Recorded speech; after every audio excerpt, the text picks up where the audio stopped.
Hello, everybody, and welcome to Jackpot Poker. I was just, I don't know, looking at some things. I found this on ACR, and it's kind of an interesting concept, and just thought it'd be kind of cool to make a quick video of it.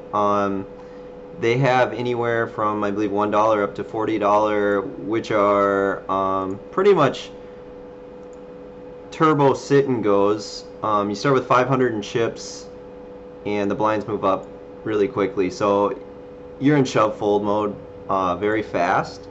I think that oh, and the concept behind it. So the concept behind it is your buying amount randomly rolls the total pool money. So the total pool money out, first place always gets the total pool money, whatever it rolls, and it has a random chance of rolling more money than the total buy-in, but the vast majority of the time you're going to only roll 2/3 of the total buy-in. So let's say that the buy-in is $40, like I just did for both of these. The vast majority of the time, the total prize pool is going to be 80. So you have to get first to win 80. When at the same time, you still have a less than 50% chance, or I think it's like less than 40% chance to roll even more money than that. I'm gonna raise in this spot because so often he has a 7 as well, or maybe even a 2, and he might just put me on a bluff for raising here. I think that he would bet more than 80 with a 5 on the river. I expect a 10 to be good so often. Oh wow, I'm so surprised he didn't get that in. That's pretty terrible of him. So I think this is kind of a really cool concept. I'm not huge into super turbos because the skill is kind of depreciated by so much. Just because the less blinds you have compared to stack sizes, you're going to be getting it in a lot more, which gives the other player the edge back to them. If you had an edge to begin with in the first place. However, if you like are feeling really good one day and you think like it's time to hit a big one, or like if you're hurting on your bankroll or something, and I don't think it's a terrible, I don't think this is a terrible idea. I think it's pretty cool. I'm not gonna raise it. I'm just gonna, well, let's just min it and hope that he does something goofy. So I think this is a kind of cool idea for multiple reasons. I think it helps those a lot that have smaller bankrolls, because if you're a good player and you don't really have a bankroll and you have some money on ACR right now, I say give these a shot. An 8's not really a great card for my range, or he could have an 8 a lot of the time, but I think that shoving here is best because he might just decide to hero call with a 6 or a 5, and my ace is going to be better all the time. Otherwise, yeah, he just has complete error there. I would have at least expected him to think for a second with a 5 or 6. And I think that betting small doesn't make any sense either, because if he's going to call, he's probably going to call a larger bet as well. 5s. So a lot of people would just call off in this spot, which I think is bad considering the blinds are still 15-30.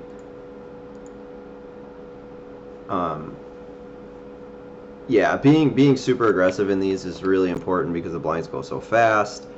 I don't think there's going to be any value in trying to keep pots super small. I think it's just kind of like a bet fold, bet fold, bet fold that's going to win you the money in these things.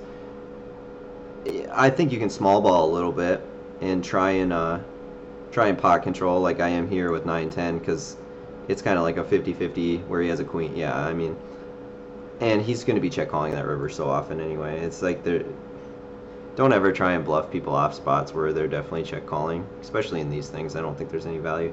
Now, ace 8's really close to be calling here, considering he called off with king 9 before. Probably, I think I have a little leeway still with like 13 bigs, a little over 13 bigs. It's okay. It's not too bad. If you're going to be raising hands like 6 deuce and 8 deuce in these spots, I don't think the min raise is correct. I think it's raise fold spots. I think that you're going to be getting called so often by the min raise heads up That's what I've come to learn with a lot of these sit and go players. Once they get heads up, they're not folding to min raise very often. Obviously, we're calling with aces on the left against ace deuce, and we're gonna take that one down for sure. Yep. Okay. And then ace king on the right. Wow, running good in here against ace three as well. So this is we've gotten in some good spots. Oh, he hit a three. That's unfortunate. So we're gonna lose on the right, which is okay. That's something that happens in poker. Definitely an okay thing. So talking about this concept, I think that they're really good just for multiple reasons. It's something new. It's something fun.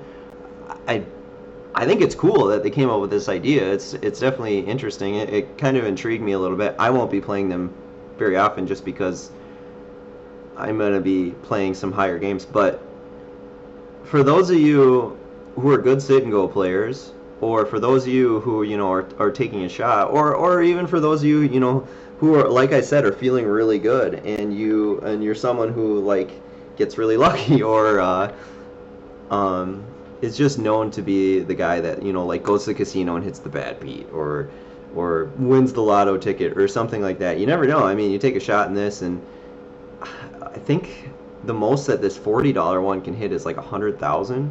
Yes, you have to win it once it hits, but they have like they have opportunities to three-way chop and stuff if you roll it. And even the $1 one has pretty decent roll chance of like 5,000 or something, which is really, really good if you're a $1 sit and go player.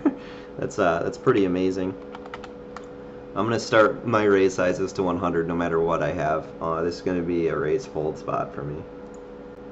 So it's gonna be 100 or a fold. I'm probably not gonna be doing anything else. I might limp just to hope that he shoves. It's a possibility. I've found that if you limp your button, especially when people are multi-tabling these things, they just see that and shove, thinking it's weakness. So I think it's okay to limp with a big hand. So thinking about this spot, he limped in. I think it's okay to either raise, fold, or even call and then lead turn. I think call leading turn might be best. Raising is kind of strange. It's like, what is he going to put me on? I'm going to call and lead turn. For multiple reasons. I think that he's betting 100% of the time on the flop when he limped in from the button.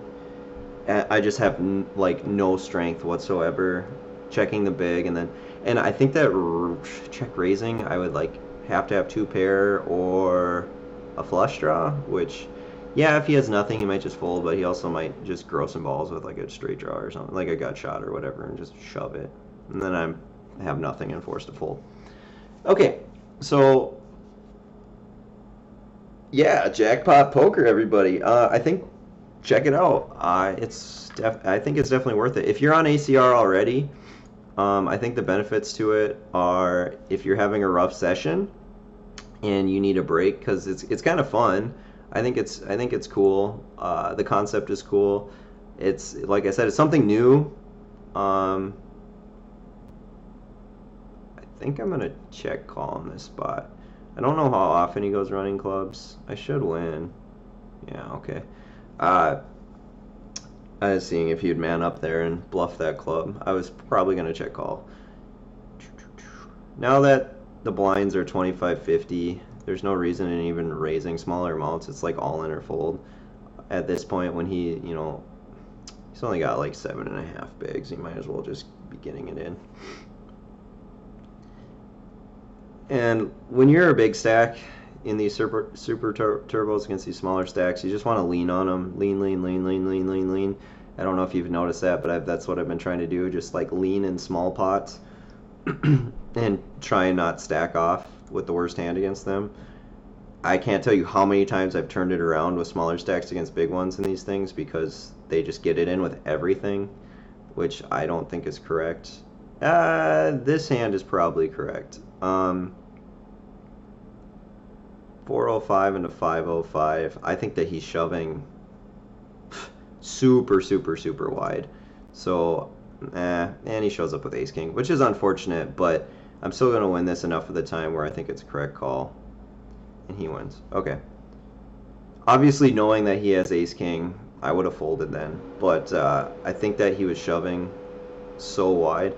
Okay, so ace five of diamonds, I think is a shove hand as well, because if I raise in this spot, I don't want him to, well, and he picks up nines, that's unfortunate as well. But if I raise in that spot and he, and I lost, that's fine. Okay, so if I raise in that spot and he picks up, say, like queen 9 or queen 8 suited, or I mean any random 2, my raise might look a little bit weak considering he expects me to raise my button a lot. Whereas my shove, I have a lot of fold equity still that he could fold a lot of hands that I'm pretty much flipping with.